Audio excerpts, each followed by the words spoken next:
up, you dirtbags? My name is Luke Egerbrotten, and I am the lesser half of the two dirtbags. We've got Mr. Luke Payne. How we doing, man? Cheers, brother. Are you having a Heineken Zero?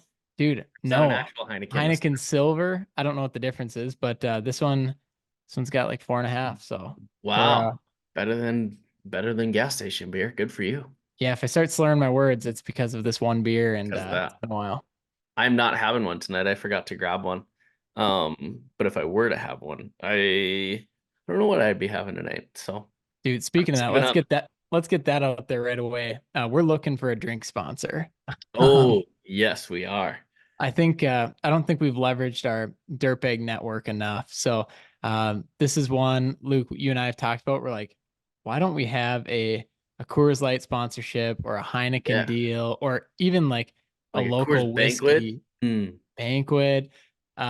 So we're definitely, if anyone knows a distributor or if you know Steve Coors, let him know, give him our number, and we're interested. Is that the owner's name? Steve I Coors? have no idea. I Oh, just I made was it gonna up. say, okay. I know like the company's called Molson Coors. I've got a couple of Sure. those followers on LinkedIn. So maybe if they see this, drop us a line. Yeah, we're looking to do a deal. So that would be a lot of fun though. I've never had a true drink sponsor, but it makes perfect sense for the dirtbags. And And yeah, what does that I think it would go a long way. I agree, but what does that look like? Like, do we have to have a certain amount of drinks per like episode in order Probably. like Well, could I make it think what it interesting? is you'd have to hit their quota per episode, and I think it's over under 8.5 cans. So Okay. Oh, we we could do that. yeah, I don't think I think that's reasonable. Yeah. Um, but we'll see how it goes. We'll have to start pre-gaming the podcast. Dude, I got to get back in shape here. No, we won't be doing that. This year is about health, fitness, and everything in between and good and Yeah. 2024.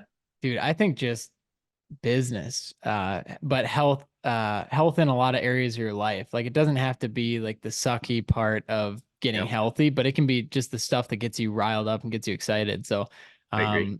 um, I feel like the people we've been surrounded with have been so inspiring of like, damn, you can actually change your life and enjoy it and just like change your relationships and your financial life and your business.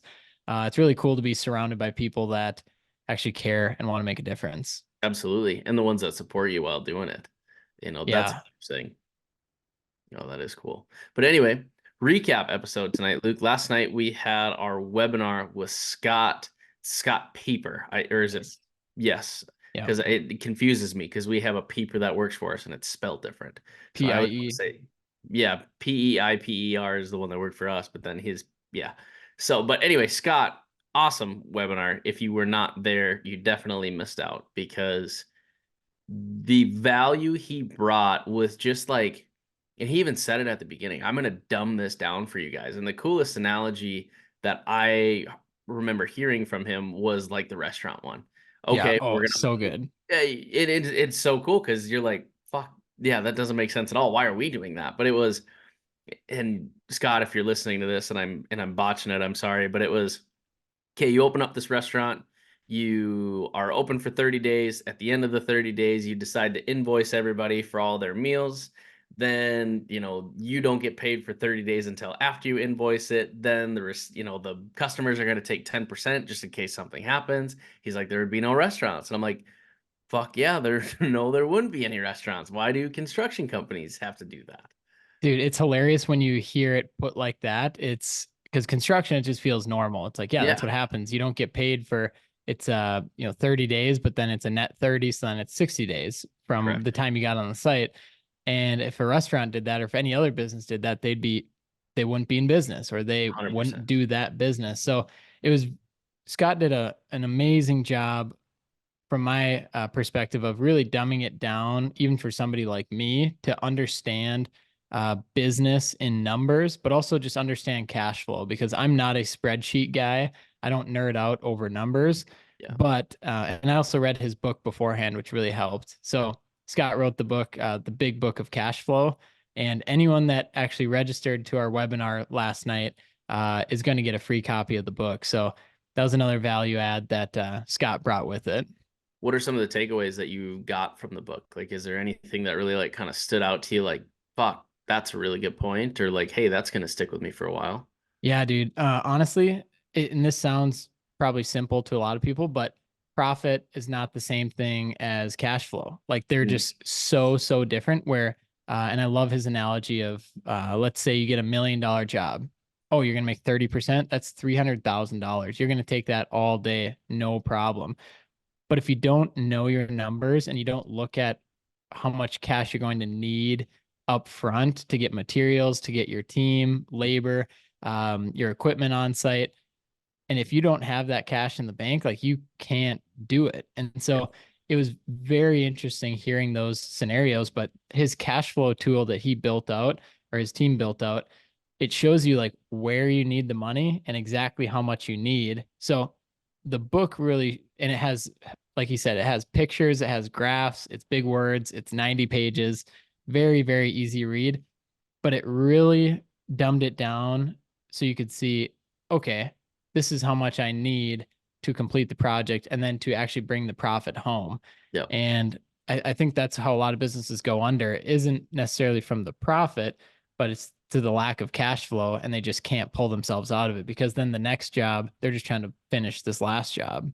And it all comes down to payment terms, right? Like he said, Yeah. like, really diving into knowing your numbers. Like there, that one company that said, I'm not doing this project unless I'm getting paid every 14 days.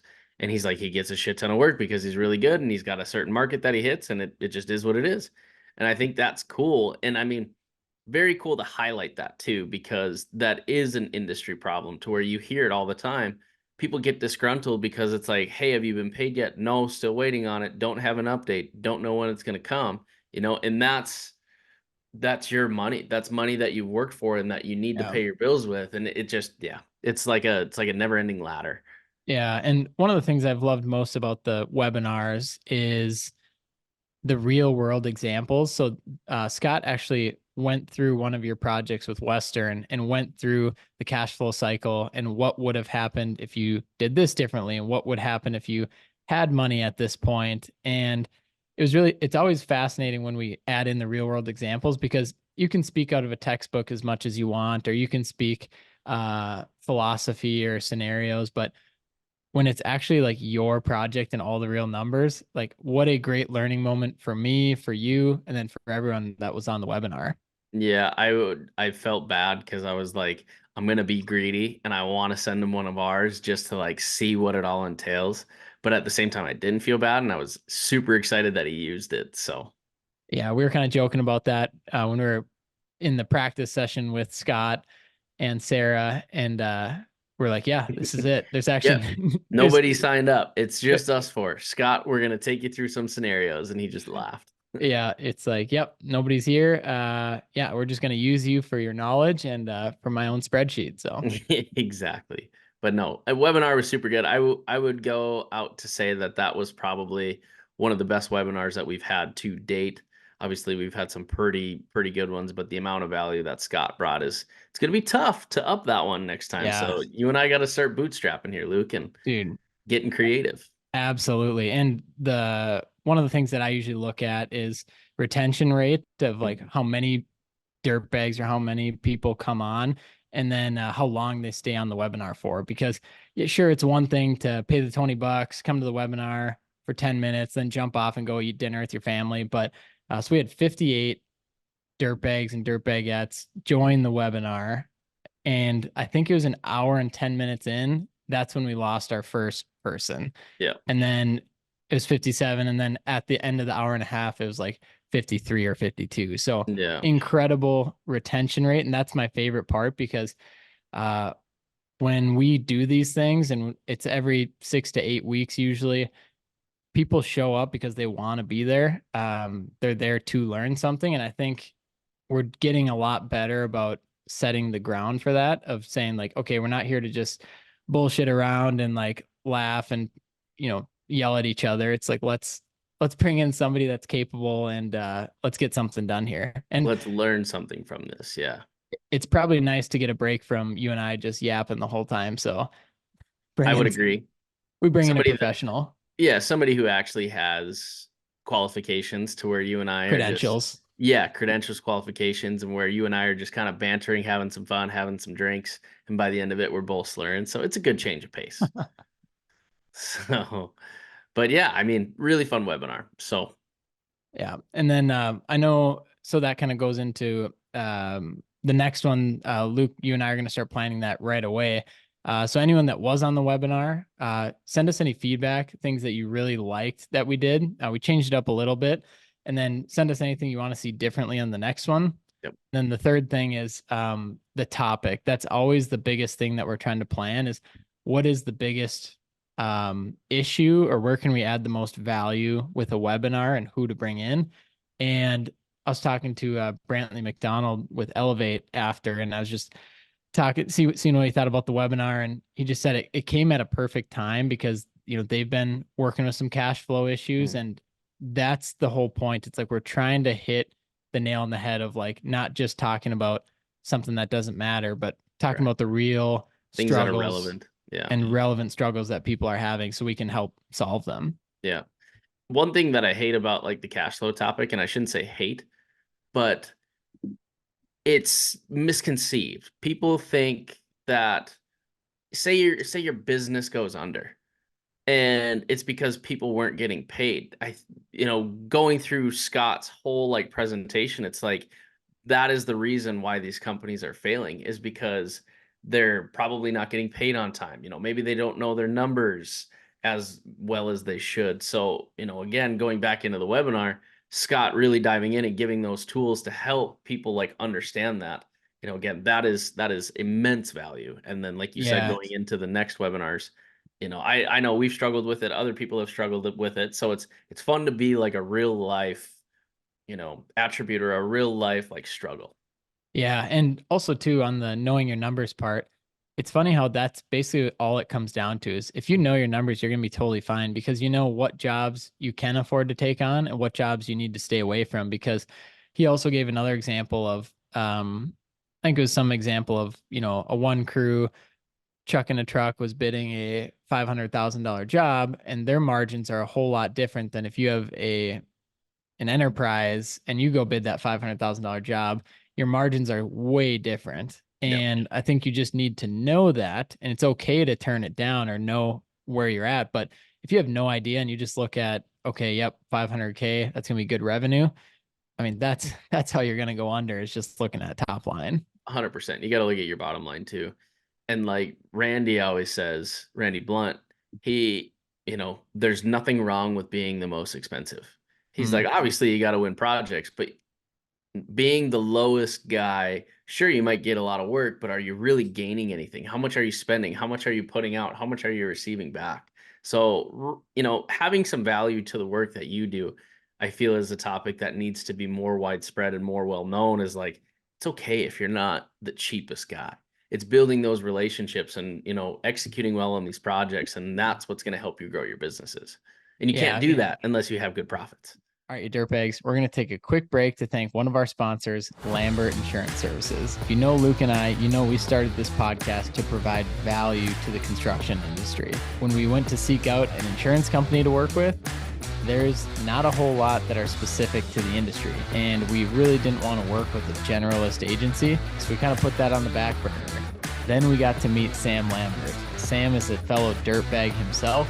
He's been in the industry for a long time, but he also started his insurance company in 2008 specifically for construction companies. So when we had that conversation, we knew that this would be the perfect match. So we started working with him, and he's been incredible. He leads first. He wants to be a resource first and an insurance agency second. They can help with provide general liability, workers' comp, commercial truck insurance, insurance for equipment, and so many more different avenues that he can provide coverage for. The great part about it is, they're licensed in most states, and they always quote through multiple companies. So that's how you know you can get a competitive rate. And even better, Sam, he's the owner. He wanted to provide his cell number just so if you have any questions, specifically from the dirtbags, you can always text him, give him a call. ask to compare plans or just ask, what his rates would be. And then he can help direct you to the right place or answer your question from there. His number is 385-204-5799, or you can reach them at their website, which is lambert-ins.com. So reach out to him if you have any insurance questions. We're very excited about this partnership. Sam is an awesome guy, and we're just excited to continue providing value for all you dirtbags. So thank you, Lambert Insurance. Give him a text, shoot him a call, let him know that you're fans of the Dirtbags podcast. Let's get back to it. Yeah. Do you think a lot of it is also time? Because I think some people, they want the bigger projects now, but they don't want to be the lowest bidder. And I think sometimes you just need to have your name in the hat on many projects and like just continue to build the right relationships and meet the right people and do the right things. And I think some people rush into it too quickly, or they want too much, where that natural growth will come. But I don't know. What are your thoughts on that? I think that's a good point. Everybody, it's kind of the shiny object syndrome, right? They look at all these other companies and, oh, they're so big, this person does it, I can do it. That's probably not the case. Yeah. You don't know where that person is. You don't know what type of projects that person has done. You don't know the backing. There's so much that you don't know. To assume on social media that you're the same and that you have the same ability is very dumb. I'm sorry, but it is just stupid. So going into your point, Luke, yeah, I mean, natural growth, you want to be able to understand the process. You don't want to go in to $1 million project to when you're used to these $1 to $200,000 jobs, Right. and you get this $1 million one and you try to operate it like one of those. No, it's a completely different ball game. I Yeah. mean, not just on the cash flow sense, but on the logistics side, on the the planning, the mobilizations, it is 100% different. So I think natural growth going into that it's needed. You have to take those steps, and I'm trying to use like a good analogy to it, but it's Keaton Turner had like a LinkedIn post the other day, and it kind of dealt with the same thing. And it was about building careers, going through the school of hard knocks, going Yeah. through the hard times, and learning from those hard times and really building your base and then going up from there. And it Yeah. wasn't in the sense of entrepreneurship, but it was building yourself within the company that you're in. Yeah. Oh, it I'm made me talking think, too fast. Sometimes I yeah, stutter. Sorry. entrepreneurship. Entrepreneurship, whatever. What you were saying about just seeing things online and thinking everything's put together in a bow and everything's great. It actually made me think about, and speaking of Randy Blunt, the Con Expo podcast with Taylor White and Randy. So I listened to about, it's probably a quarter or half of it. I haven't finished it yet, but it was so good because Taylor was very open with their Was. numbers, and he talked about, he's like, where's all the money going, Randy? Like, why Yep. is there? And obviously it's not, there's nothing left over, but he's just using it as an example of like, how I'm trying to figure out my numbers. I'm trying to get there. Like, help me get there. So if you guys haven't listened to that podcast yet, Highly Luke, I know you suggested. listened to the whole thing. It was a really good podcast. I even texted Taylor and I was like, hey, great podcast. It's funny. We took Randy on as like a mentor this year, and he's already in Fargo. I don't know. They're Oh, staying that's at a right. hotel. Yeah, so we meet him tomorrow and Thursday. So I'm going to he's with another guy. I haven't met the other guy. I can't remember the name, but I think it's part of the BuildWit team, part of his team or something. So they're both flying in. They meet with us tomorrow at 9. They're coming to the office. They've got, there's an agenda sheet that he sent us that we all got to fill out. And so I'm looking forward to that and actually meeting him and getting to talk to him. Yeah. Dude, so talk about that a little bit. So what was the decision process of bringing him in, and what do you expect to get out of it? That's a good question. We need, from where our business is, we need help with like guidance in the simplest form. We need help with somebody that has done it, to Yeah. where all of the industry's issues, I mean, they're all very similar. They're not different issues for, different things. A lot of them kind of follow the same trend and the same path. So with having somebody like Randy that we can call and say, hey, here's where we're at. What are your thoughts on this situation? Can you help us walk through a solution for this? I see the value in that. And he even was like, Luke, I am a asset to you guys.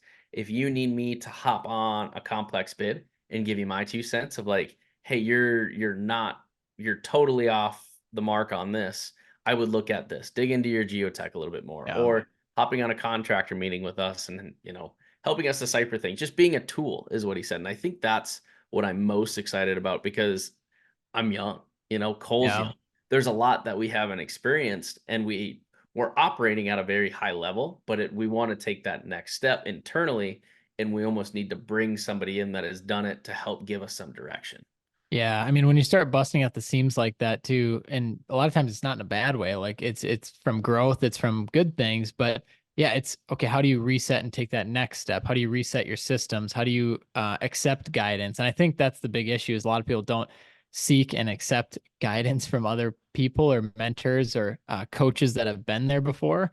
And sometimes you just need to pull your head up out of your own business and see that, okay, I don't have to know everything. I can go to somebody that has gone through this and can give me a different perspective. And I'm sure you feel the same way, but a lot of times it comes best from somebody that's not in your own business. So a third party or somebody that is going to gain nothing by telling you a different answer. If he looks at it and says, I think you should go this way, just taking that with a grain of salt, like listening to it, you still have to filter it through your own decision making process, your own partner. But seeking that guidance, I feel like is so important. Yeah, our joke around the office right now is he's going to come in on Thursday, kind of hear about our processes that we have in place, and he's just going to get up and leave. So we're hoping that doesn't happen. But no, I'm Like, really looking forward to it. Just having those tools because again, I don't know everything. The guys within the company don't know everything, but we can always continue to learn and grow. And you can't do that. Having somebody come outside of the business in and kind of give their 2 cents, I think there's just a lot of value in that. So.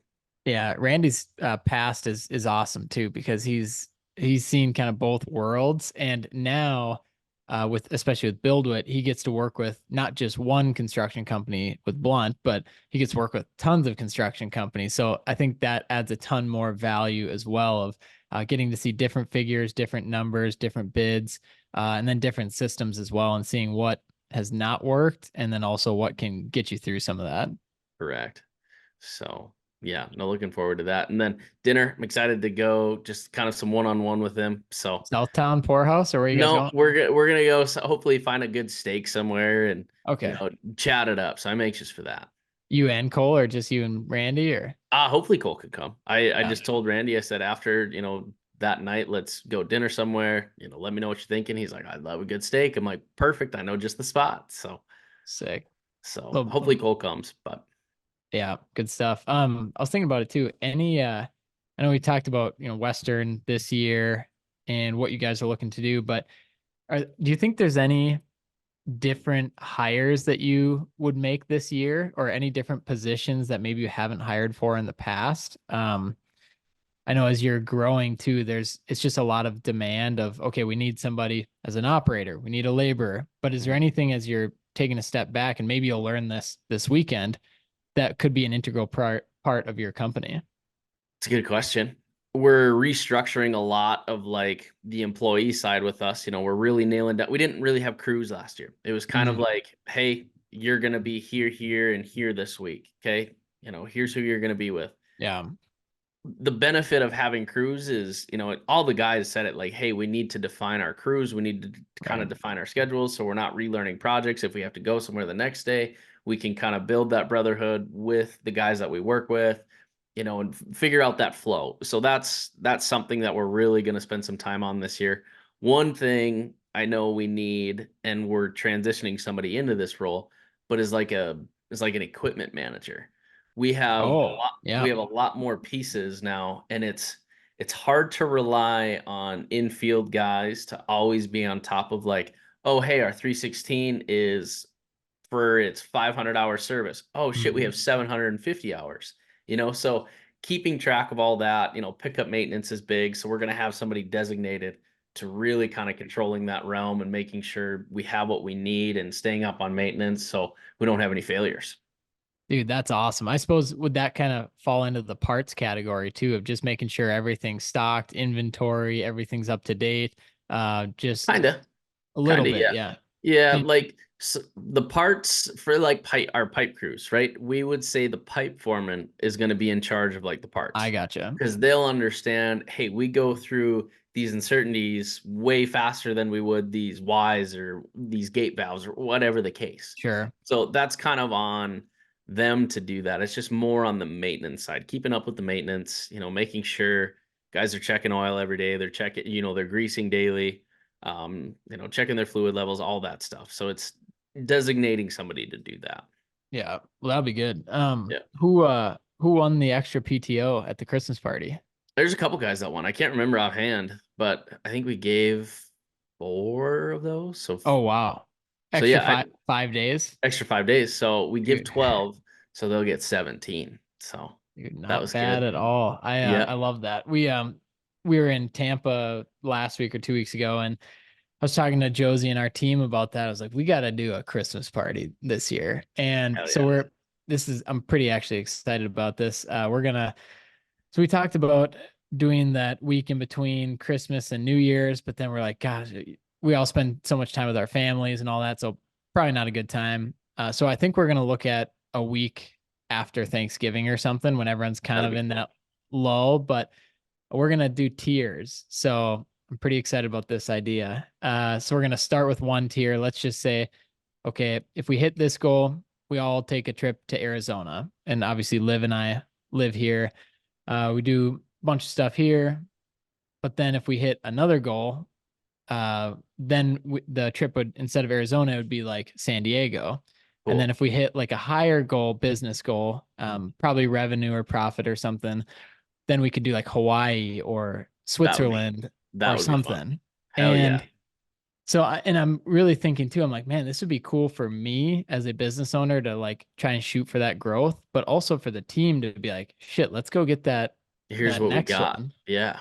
Yeah. And then, also has a bit more buy-in too from the team and excitement. And obviously just let's work super hard this year. Then we're going to take a week. All of us in our plus ones, we're going to go and enjoy it and then get back to it the next year. So Just I'm have some pretty, fun.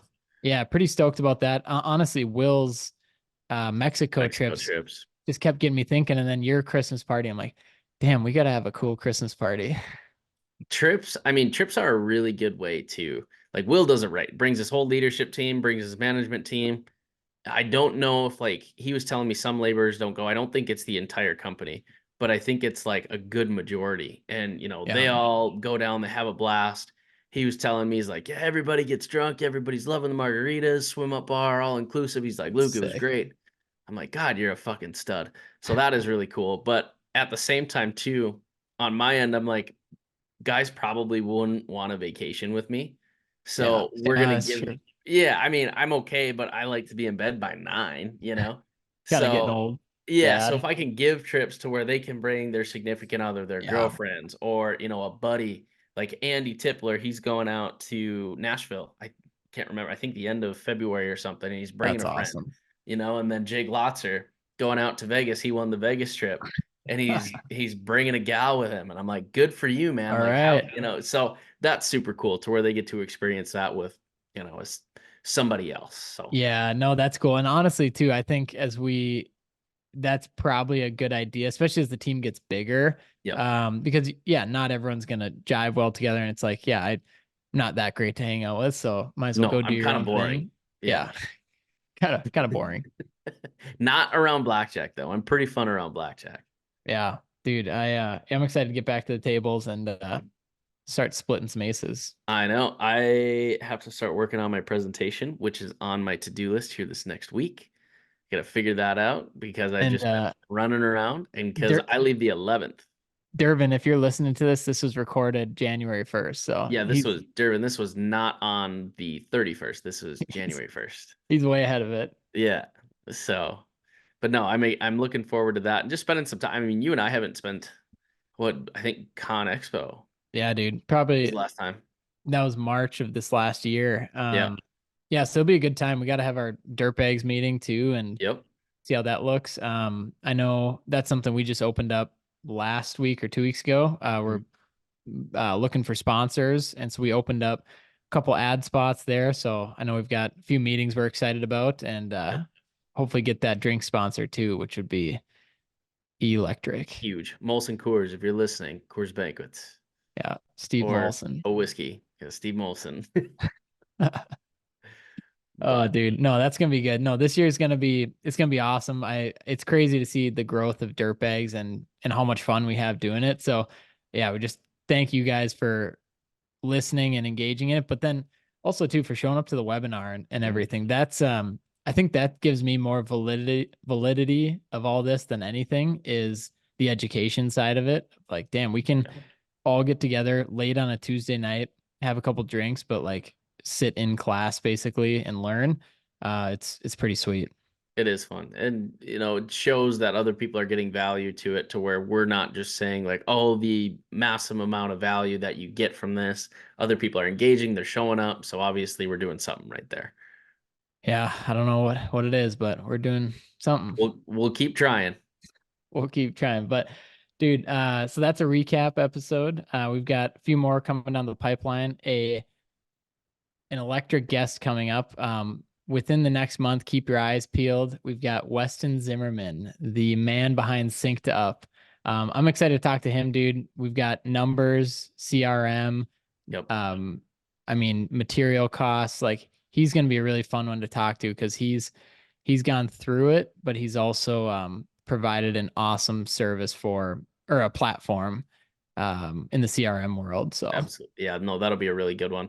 And then also on top of that, we've got some Q&As and rants that'll be coming out here soon too. So yep, text me over your rant ideas, Luke, and I as you're fuming. I got to get better. I mean, I haven't had a whole lot of things go wrong, so I don't have a lot of rants right now, but I'm sure I can dig in the old back pocket and find something. Yeah, we got tomorrow. So Yeah. um but yeah, dude, I think that's a wrap. Thank you everyone for listening. If you're still listening this far into the episode, and if you haven't rated our podcast on Spotify, that number is shot up. So thank you everyone for doing that. But if you haven't yet, give us a 5-star rating on there. It helps us a ton. And then same thing with YouTube. I know we've been doing a bit more on there. If you'd rather watch it, just subscribe and then ring the bell, and you can see Luke's face. Ring the bell. All right. We'll see you soon, dude. All right, brother. Thank you.